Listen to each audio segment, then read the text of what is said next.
नताए जा रहे हैं, अभी कुछ कहा नहीं जा सकता। ऐसा लग रहा है कि हुकूमत को एक मरतबा फिर से टफ टाइम जो है वो मिल रहा है।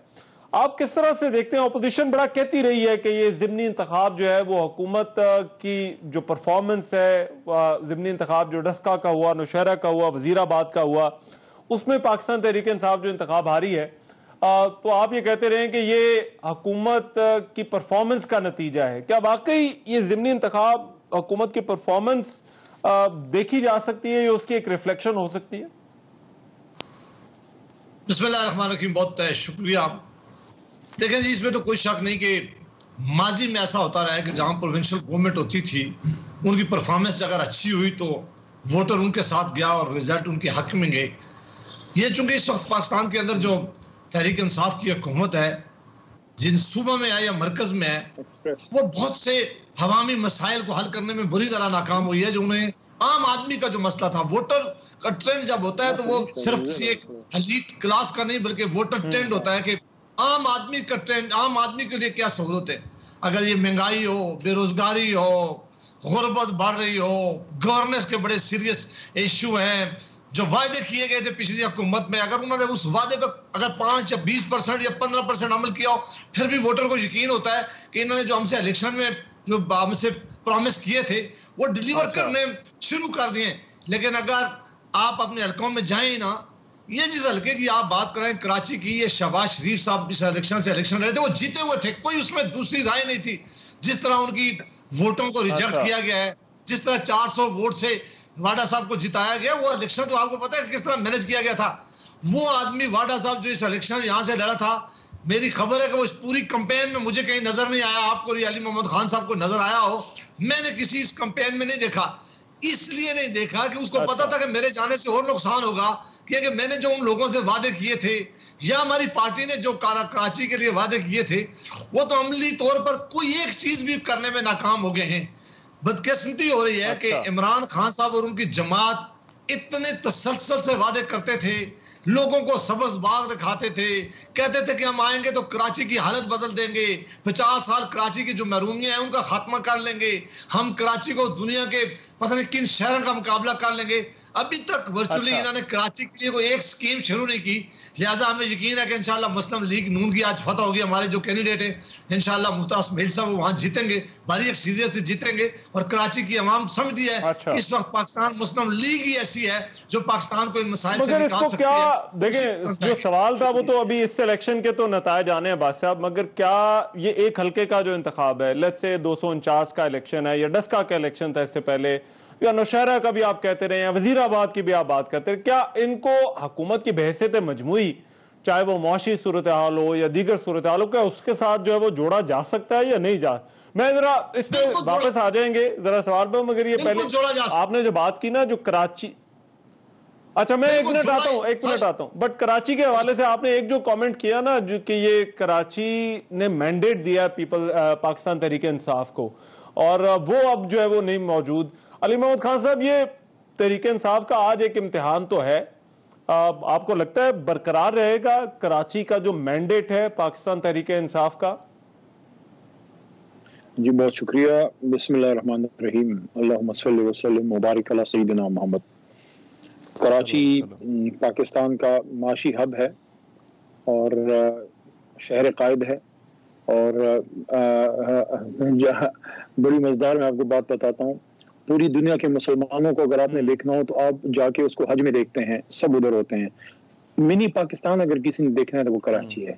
तो कराची का क्लेम तो सब लोग करते हैं, डिलीवर कम कम लोग ही उसके लिए करते हैं। कराची ने जो हमें मैंडेट दिया 2018 के इलेक्शन में, 2013 में भी अगर आप देखें, मोहतरम आरिफ अलवी साहब जो वहां से हमारे पास हुए थे, एक बहुत बड़ी सीट थी उस जमाने में, जब वहां से जीतना, आपको पता है मैं जिस तरफ इशारा कर रहा हूँ, उस जमाने में जीतना बड़ा मुश्किल हुआ करता था। तो उस मैंडेट को उन्होंने रेप्लिकेट किया, बल्कि मल्टीप्लाई हुआ 2018 में। मैं इस बात से डिसएग्री नहीं करता कि जो गवर्नमेंट ऑफ द डे की परफॉर्मेंस होती है वो रिफ्लेक्ट होती है किसी न किसी हद तक बाई इलेक्शंस में, लेकिन बाई इलेक्शंस में कुछ और भी अवामिल होते हैं। क्योंकि मैं हल्के की सियासत करता हूं तो उसका मैं आपको बता सकता हूं कि आपका जो कैंडिडेट होता है, जो वहां से पास हुआ होता है, वो बड़ा मैटर करता है। क्योंकि बाई इलेक्शंस में हुकूमती पॉलिसी से ज्यादा कैंडिडेट टू कैंडिडेट का मुकाबला होता है। अगर उसकी प्रेजेंस उधर रही है, उसने उधर डिलीवर किया है या हाजिरी, देखें हम आपको मैं अपनी आवाम का साइकी भी बता दूं, वहाँ रोड नाली गली से ज्यादा वो इस चीज को देखते हैं कि वो बंदा हमसे कितना जुड़ा हुआ रहा है। तो अब वो देखा जाएगा, बहुत से इसमें अवामिल हैं। दूसरा तीसरा इसमें यह है कि वज़ीर आज़म साहब गए भी हैं, काफी दफा कराची पैकेजेस का ऐलान भी हुआ है और कुछ में उस पर अमल भी स्टार्ट हुआ है, लेकिन चूंकि वहाँ ये तो हमारी भाई आपके लिए तो ये नशिस्त बड़ी आसान होनी चाहिए थी। देखिए क्योंकि डस्का इलेक्शन में जो है वो ये कहा जाता रहा कि ये तो नून लीग की नशिस्त थी, नून लीग पिछले पता नहीं कितने सालों से जो है वो जीत रही थी, इन्होंने जीत ली तो क्या हुआ। अब कराची तो इम्तिहान आपका है, क्योंकि इसमें जो है वो जो बर्डन है जो वो आप लोगों के ऊपर आता है कि आप लोगों की एक जीती हुई नशिस्त है।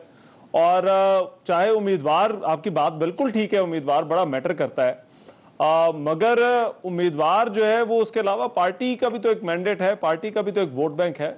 बिल्कुल, मैंने तो शुरू में ही आपको कहा कि जो गवर्नमेंट ऑफ द डे होती है उसकी परफॉर्मेंस बहुत हद तक रिफ्लेक्ट होती है, लेकिन साथ साथ आपका हल्के का जो कैंडिडेट है वो भी मैटर करता है। तीसरा जो बड़ी चीजें होती हैं, अब लोगों का ये ख्याल होता है कि आपका मरकज में वजीर आजम आपका है, लेकिन उनको ये नहीं पता होता या एहसास उनको नहीं दिलाया गया होता या वो अंदाजा नहीं कर पाते कि उनकी जो नाली का मसला है, गली का मसला है, साफ पीने पानी का मसला है, ये बहुत सी चीजें 18वीं तरमीम के बाद सुबाई करते हैं, लेकिन वो देखते वजीर आजम की तरफ है। अब वजीर आजम गैस बिजली तो दे सकता है मरकज से, और उसमें भी सूबाई हुकूमत के ताउन की जरूरत होती है। तो इस वजह से 18वीं के बाद सूबाई हुकूमत, मैं समझता हूँ ये जो इलेक्शन है इसमें मैं सरफ नजर नहीं करूंगा।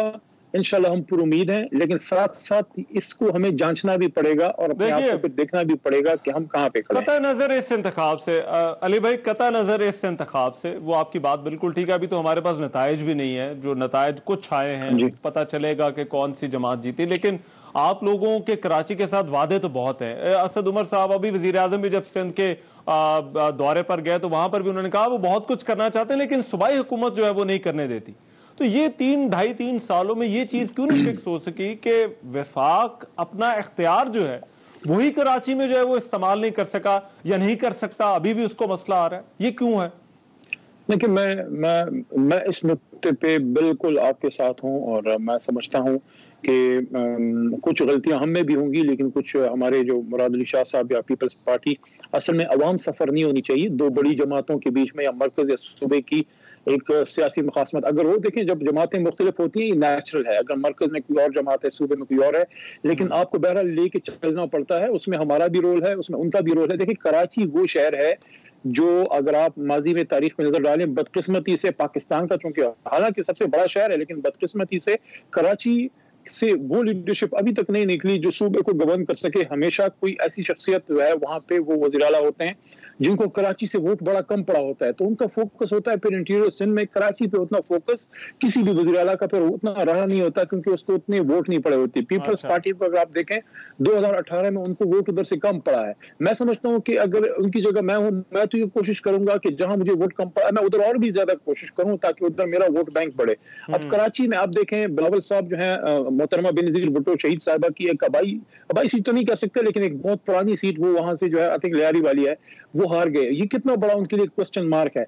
तो ये चीजें हैं तमाम बड़ी जमातों के लिए रिफ्लेक्ट करने के लिए हमारा मैंडेट है उधर, हमारे बड़े वादे भी हैं। इमरान खान साहब गए भी हैं, उन्होंने बड़े ऐलानात भी किए हैं, अभी हाल ही में भी गए हैं। लेकिन ये बात बहरहाल अपनी जगह है कि सूबाई और मरकजी हुकूमत का जब तक एक ताउन नहीं होगा तो वो हमारे भी जो मंसूबे ग्राउंड पे आएंगे उसके लिए देखें नीचे तो आपकी ज्यादातर एडमिनिस्ट्रेशन सूबे की चलती है ना, मरकज अपने तो बंदे नहीं उधर भेज सकती। बहरहाल इंशाल्लाह हम पूरी उम्मीद है कि यहाँ से अगर आपने कोई भी काम करना हो तो उसके लिए आपको एक कोऑर्डिनेशन और आपको एक सपोर्ट तो चाहिए होती है। मैं कुंडी साहब, एक तो ये दो, अब मेरा ख्याल है 2 पॉइंट्स है। एक तो क्या कराची में पीटीआई का मैंडेट आपको लगता है अभी भी बरकरार है, और दूसरा जो मेरा ख्याल है पॉइंट है जो हुकूमत कह रही है कि हुकूमत कुछ करना चाहती है कराची के लिए, लेकिन कुछ मजबूरियां हैं, कुछ इख्तियारात की तकसीम इस तरह से है कि चाहते हुए भी जो है वो उस तरह से नहीं कर पा रहे जिस तरह से वो करना चाहते हैं।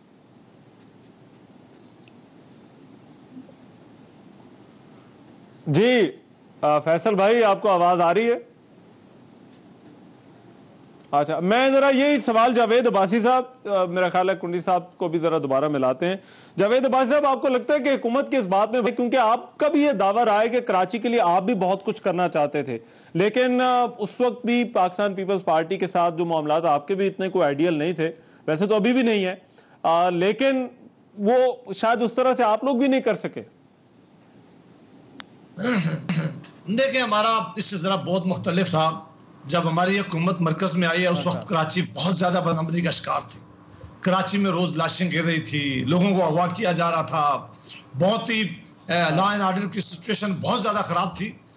यहाँ हमारी हुकूमत ने फैसला किया है कि जनाब कायम शाह साहब चीफ मिनिस्टर थे, तो उनको कैप्टन बनाया गया और हमने कहा कि वो लीड करेंगे ये सारा ऑपरेशन। सारी फेडरल एजेंसी जो है उनके हमने डिस्पोजल पे डाली है। हमने कहा कि इस मुल्क से बदअमनी खत्म करनी है और कराची का अमन बहाल करना है, और उसके लिए रेंजर्स मुहैया किए हैं। फेडरल गवर्नमेंट और इंटीरियर मिनिस्ट्री सारी ने तावन किया है, और अल्हम्दुलिल्लाह वो काम करके लाए जो एक पिछले 20-25 सालों में कराची का जो अमन जो था वो खतरे में पड़ा हुआ था। आए रोज लोग अगवा हो रहे थे, बिजनेसमैन भाग के जा रहा था, वो शहर जो रोशनियों का शहर था वो अंधेरे में बदल गया था। और हमने कराची को बहाल किया है बहुत हद तक, और उससे जो बदअमनी थी उसको खत्म किया गया है। आज ये इल्जाम देना, सूबाई हुकूमत वाले खुद इस पर बात करेंगे, जो फेडरल गवर्नमेंट के महकमे थे, जो वजीर आजम साहब ने वादे किए थे 2 साल पहले जाके वजीर आजम साहब ने कहा कि हम कराची के लिए जो मेगा प्रोजेक्ट शुरू करने वाले हैं, कोई एक प्रोजेक्ट आप पंजाब में दिखा दें मुझे, कोई खैबर पख्तूनख्वा में मेगा प्रोजेक्ट दिखा दें, कोई इस्लामाबाद में मुझे एक प्रोजेक्ट दिखा दें मुझे। आप वो हॉस्पिटल जो पंजाब में जो मियां शहबाज शरीफ का साहब के जमाने में जो हॉस्पिटल की पोजीशन उन्होंने की हुई थी, जो रोड उन्होंने बनाए थे, जो मोटरवे थे, जो मेट्रो बनाई थी, आज पंजाब के किसी आदमी, आप वहां ज़ाहिर बड़े नजर रखने वाले आदमी आप जाते हैं, आप देख लेंगे वो सारा पंजाब का शहर खंडरास में बदल दिया गया है। ये आप मुस्लिम लीग नून से बदला नहीं ले रहे, ये पंजाब सबसे बड़ा सूबा है, उसके लोगों के साथ अगर आप सलूक करेंगे तो आप क्या तवक्को करते हैं कि वो आप वोट दें? अच्छा। अली मोहम्मद खान साहब से मुझे बड़ा एहतराम है, वो सियासत करते हैं, यकीनन हल्के को जानते हैं।